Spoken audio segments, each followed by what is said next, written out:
हमें प्रैक्टिस में कौन सी कृति डेलिबरेटली लानी है, इसके बारे में हम लोग बात कर रहे थे।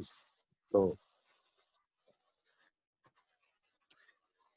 जाहिर है बचपन से लेके अब तक जो संस्कार या जिस तरह के विचारों की जड़न घड़न जिसे कहते हैं हमारे मन में निर्माण हुई है, उसी से हमारा स्वभाव भी निर्माण हुआ है।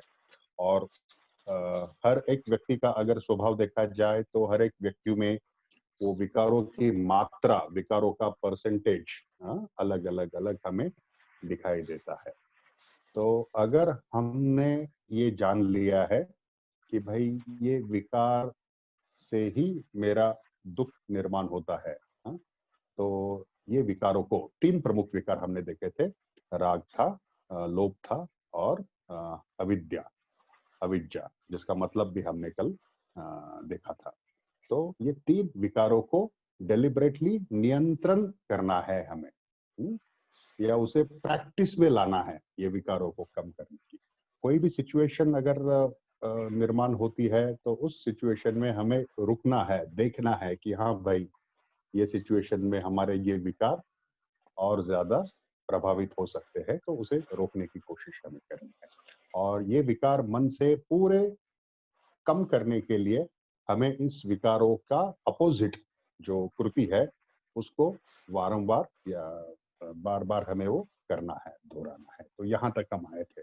ये अगर हमने किया तो हमारा व्यक्तिगत जो स्वभाव जो है वो स्वभाव काफी सकारात्मक होने लगेगा। ये आप खुद मतलब देखेंगे, वो देख सकते हैं, इसका फल आप मतलब चख सकते हैं।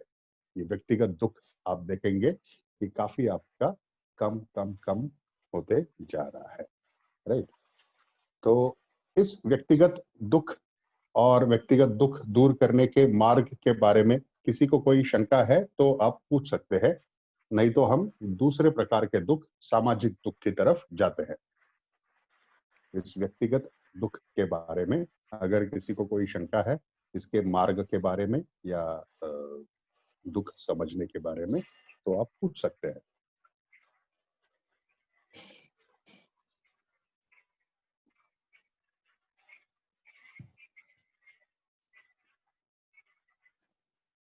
चलिए, हाँ, अगर नहीं है ना किसी को शंका, ओके, तो चलिए। तो बाबा साहब जी ने भी भगवान बुद्ध और धम्म इस ग्रंथ में कहा है कि सेल्फ कल्चर बहुत जरूरी है। सेल्फ कल्चर मतलब खुद की जड़न घड़न, खुद के विकारों के ऊपर कार्य करना, ये बहुत जरूरी है, ऐसे बाबा साहब जी ने भी कहा है। तो ये विकारों के ऊपर कार्य करने की प्रक्रिया एक दिन की नहीं या एक महीने की नहीं, ये प्रक्रिया निरंतर चलती रहती है। और इस प्रक्रिया में हम सब साथ में रहने वाले हैं, तो इसी को संघ भी कहते हैं। ये हम थोड़ी देर बाद में देखने वाले हैं। तो चलिए दूसरे प्रकार के दुख की तरफ जाते हैं। दूसरे प्रकार के दुख वो है सामाजिक दुख। 1953 में बाबा साहब जी ने उनके स्पीच में ये तीन प्रकार के दुख एक्सप्लेन किए हैं कि मनुष्य अकेला नहीं रहता, मनुष्य किसी ना किसी समाज व्यवस्था का एक भाग होता है। और ऐसी भिन्न भिन्न विचारों को मानने वाली व्यवस्था एक दूसरे में संघर्ष भी उनका होता रहता है। तो इस संघर्ष से वो सामाजिक दुख निर्माण होता रहता है। तो हम भारत में रह रहे हैं, भारत में भी एक हमारा समुदाय है, तो उस समुदाय के कौन से सामाजिक दुख आप देख सकते हैं, ये आप बता सकते हैं कि हाँ भाई ये सामाजिक दुख है। आपको कौन से सामाजिक दुख आप देखते हैं? सबसे पहले तो मुझे धर्मांधता दिखती है। जो धर्म के लिए जो पागलपन है लोगों का, हम्म, वो नहीं, सामाजिक है। धर्म के लिए पागलपन सामाजिक दुख हो सकता है क्या?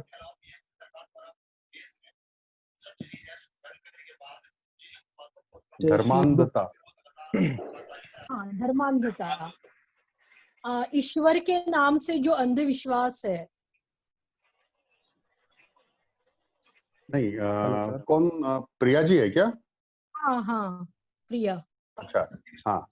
तो देखिए, मैं सामाजिक दुख के बारे में और एक बात कहना चाहता हूँ कि अगर आप कुछ सामाजिक दुख बता रहे हैं तो उस दुख से व्यक्ति के दुख पर भी परिणाम होता है। कि अगर आप कोई सामाजिक दुख का विवरण बता रहे हैं, उदाहरण बता रहे हैं, तो उससे आपके ऊपर भी परिणाम हो रहा है। आप भी विचलित हो रहे हैं, व्यतीत हो रहे हैं, दुखी हो रहे हैं। ये वो सामाजिक दुख होना चाहिए। एजुकेशनल दुख। परिणाम आपके ऊपर भी हो रहा है। अगर कोई व्यक्ति धर्मांध है तो उसका परिणाम आपके ऊपर नहीं हो रहा, वो अच्छा, सामाजिक दुख नहीं हो सकता। फिर सेल्फिशनेस ये है, स्वार्थ। नहीं, नहीं, समाज का दुख। एक समाज, अभी अभी व्यक्ति की आइडेंटिटी बाजू में रख देते हैं। अभी एक समाज की सोच से देखते हैं। सोशल कॉन्शियसनेस, इंडिविजुअल कॉन्शियसनेस को बाजू में रखते हैं। Consider that we are a society as a whole. एक समाज है हम, और उस समाज के क्या प्रॉब्लम है सामाजिक। सर सबसे बड़ा तो एजुकेशनल है। और एजुकेशन क्या प्रॉब्लम है? एजुकेशन जो हमारे जो रोज रोज का काम करके रोज के कमाने वाले जो लोग हैं, उनके हम्म, बच्चे जो प्राथमिक स्कूल में पढ़ते हैं, वो प्राथमिक स्कूल में उनको अच्छी शिक्षा नहीं मिलती। और अच्छा, मतलब अच्छे शिक्षण व्यवस्था नहीं है उस समाज के नहीं है। लिए।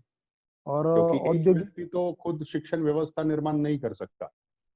नहीं नहीं। वो समाज ही समाज के लिए इन्वेस्टमेंट करता है, अच्छी यस यस। शिक्षण व्यवस्था। राइट, तो ये सामाजिक प्रॉब्लम है। अच्छी हाँ। शिक्षण व्यवस्था समाज में नहीं है। राइट, नंबर और वन। नंबर व्यापार टू, व्यापार उद्योग में भी हमारे समाज के लोग ज्यादा ज्यादा नहीं है, कम लोग है। ओके, मतलब नौकरियों की उपलब्धियां, नौकरी या व्यवसाय व्यापार करने की व्यवसाय व्यवसाय उपलब्धियां नहीं उद्योग है। और व्यापार हाँ, जो उनकी उपलब्धियां नहीं है, जिनके हाथ में अवेलेबिलिटी नहीं पॉलिटिकल जो पावर्स है, वो लोग ज्यादा व्यापार उद्योग में है। और वो है। समुदाय के लोग हमारे लोगों को मतलब ज्यादा तो ये आप इसका ब्रॉडली क्लासिफिकेशन कर सकते हैं क्या सामाजिक दुख का? एक पहले एजुकेशनल सॉरो। कास्टिज्म बोल सकते हैं, yes, casteism. Yes, yes, yes, casteism. Casteism is also social sorrow. कि भाई ये वर्ण व्यवस्था जो है, दो अलग अलग जाति समुदाय एक दूसरे को प्रतिस्पर्धी या दुश्मन की तरह समझते हैं और एक यस। दूसरे के ऊपर वर्चस्व प्रस्थापित करने की कोशिश में रहते हैं। सो कास्टिज्म या वर्ण ये व्यवस्था भी एक हाँ, ये सभी जगहों पर है, स्पोर्ट में भी है। हेलो। सॉरो है।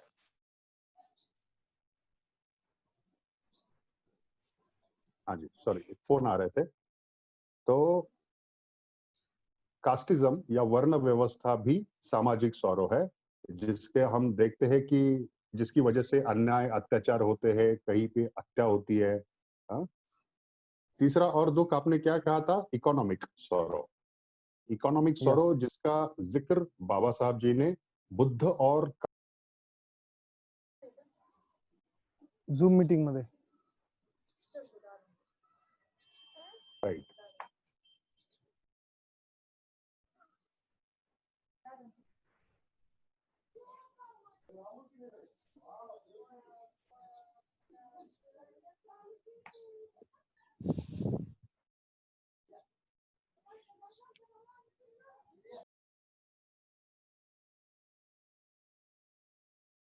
फोन आया है।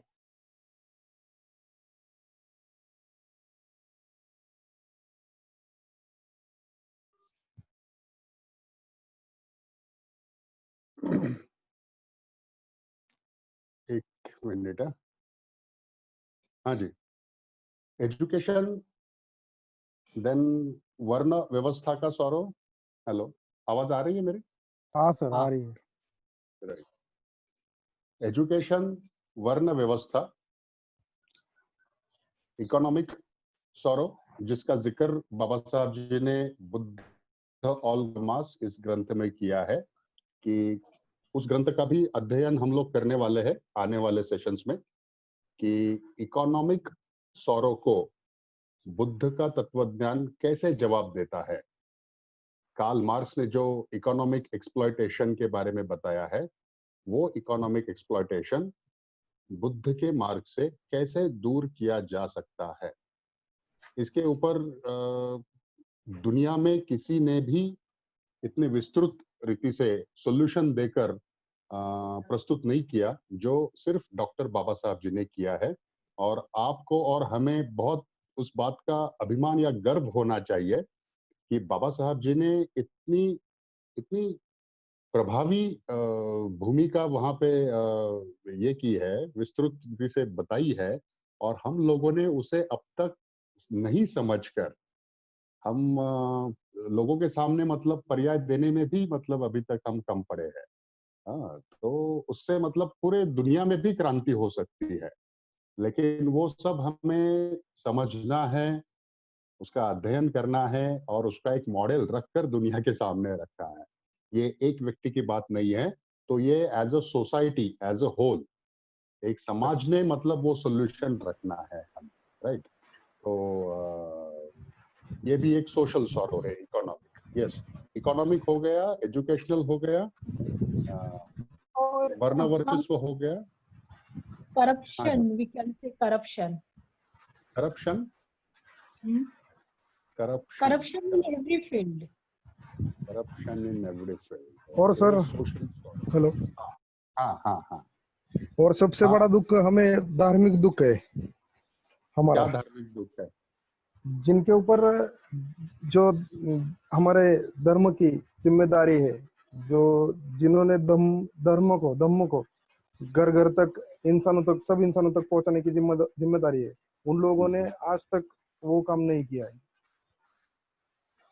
Okay okay. जिनके मतलब जो आगे नहीं है सर, जो जो ज्यादा पढ़े लिखे लोग नहीं है, वो तो नहीं, उन तक तो पहुंचना किसने चाहिए किया, सब। किसने करना चाहिए था ये कार्य अनिकेत? भिक्खुओं ने करना चाहिए था सर।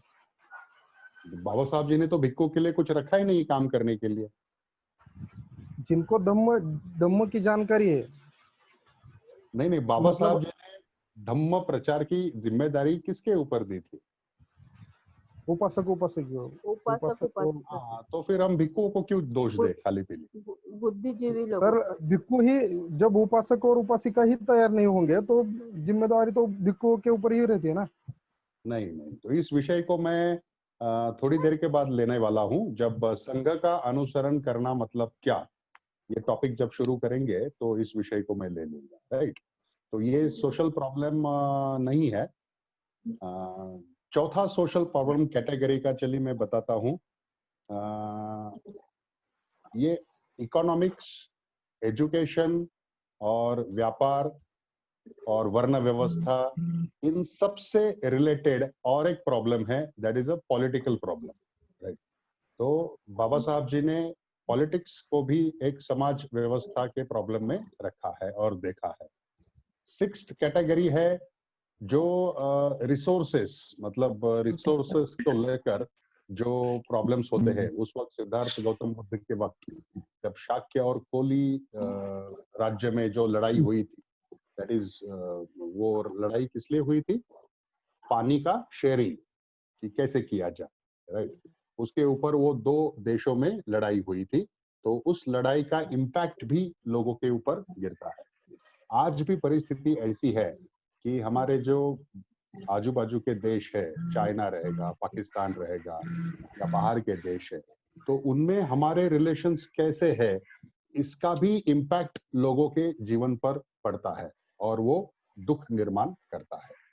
तो ब्रॉडली क्लासिफाई अगर करेंगे हम लोग, तो एजुकेशन, इकोनॉमिक, व्यापार jobs, politics and international relations and वर्ण व्यवस्था, ये 6 दुख है सोशल। तो मेरा एक सिंपल सा सवाल, ये जो दुख के बारे में, सामाजिक दुख के बारे में अभी हमने यहाँ पे जान लिया, ये सामाजिक दुख सॉल्व करने के लिए कोई एक व्यक्ति या कोई 5-10 व्यक्ति सॉल्व कर सकते हैं क्या इसको? नहीं, पूरा समाज मिलके सॉल्व कर सकता है। ओके, तो मतलब इस दुख को हैंडल करने के लिए एक समाज शक्ति की जरूरत है, राइट? तो ये समाज शक्ति किस रूप में होनी चाहिए?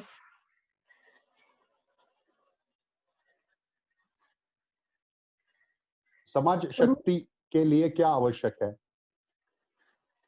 अवेयर संगठन, हाँ, ऑर्गेनाइजेशन होना चाहिए सर। संगठन होना जरूरी है। Organization, right right Yes. Right, संगठन होना जरूरी है। हम्म, मतलब व्यक्तिगत दुख अगर आपको दूर करना है, आपको संगठन की आवश्यकता है?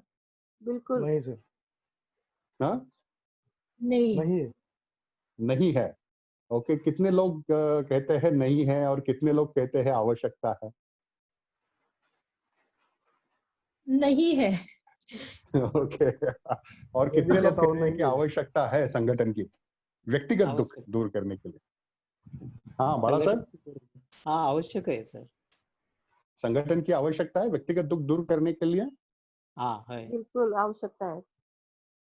आवश्यकता है। सोचिए, धम्म यही है कि आपको खुद खुद सोचने पे मजबूर करता है और खुद जवाब ढूंढने में भी आपको मजबूर करता है, और जब आप खुद जवाब ढूंढते हैं ना, तभी वो प्रोग्रेस होती है। अगर किसी ने जवाब बता दिया तो प्रोग्रेस नहीं होती, लेकिन खुद प्रश्न अगर निर्माण करेंगे और खुद अपने तर्क के आधार पर उस प्रश्न का जवाब ढूंढने लगेंगे और जवाब पा भी लेंगे, तभी आपकी प्रोग्रेस है, राइट? तो बस ये जो प्रश्न निर्माण करने का, चर्चा करने का जो वातावरण जो है, जो अपॉर्चुनिटी जो है, वो कहाँ पे आपको प्राप्त होती है? प्रशिक्षण के लिए ऑर्गेनाइजेशन संगठन में, संगठन ऑर्गेनाइजेशन में में ऑर्गेनाइजेशन में प्राप्त होती है, राइट? इंडिविजुअल, अगर बच्चे को अगर हमें डेवलप करना है, शिक्षा देनी है, तो जाहिर है हम उसे स्कूल में भेजते हैं, नहीं तो घर पे भी उसको किताब देकर हम पढ़ा सकते हैं। बिल्कुल संगठन। अगर हम स्वयं अकेले के प्रयत्न से अगर हमने अपना दुख दूर किया, तो आपको क्या कहा जा सकता है? सेल्फिश। नहीं नहीं नहीं नहीं अरे नहीं, आपने तो दुख दूर किया ना आपका। नहीं, हाँ? उनका मतलब नहीं है कि नहीं अपने दूर नहीं किया। नहीं, मेरा खुद के लिए सवाल, करना है ना, मेरा selfish मेरा मेरा सवाल सुन लीजिए दोबारा। अगर किसी भी व्यक्ति ने खुद के प्रयत्न से, बिना किसी मदद से अपना दुख को समझ लिया और अपने दुख का उपाय भी कर लिया, उसे क्या कहेंगे? सेल्फिश थोड़ी कहेंगे उसे। नहीं से नहीं, बुद्ध कहेंगे, बुद्धिजीवी है। बुद्ध नहीं नहीं, उसे क्या कहेंगे। कहेंगे? बुद्ध कहेंगे, बुद्ध कहेंगे। नहीं नहीं, बुद्धिजीवी नहीं। बुद्ध बुद्ध हमने बुद्ध का अरहत कहेंगे, अनुसरण अरहत। करना, नहीं अरहत नहीं, अरहत नहीं, बुद्ध का अनुसरण करके चलना तो अरहत हो जाता है सर। वो अरहत। लेकिन मैंने क्या बताया आपको कि अगर कोई व्यक्ति खुद के दुख को खुद के प्रयत्न से, किसी की भी मदद लिए बिना खुद के दुख को जानता है और खुद के दुख को जानकर उसको दूर भी करता है, तो उसे सम्यक संबुद्ध कहते हैं। बिना किसी मदद से, बिना किसी से जानकारी लेकर, और किसी से जानकारी लेकर मतलब जो बुद्ध ने जो मार्ग दिखाया है उसकी जानकारी लेकर, उस मार्ग की जानकारी लेकर, उस मार्ग पर चलकर जो दुख मुक्त होते हैं वे अरहत होते हैं। ये फर्क है, बेसिक फर्क है। तो हम लोग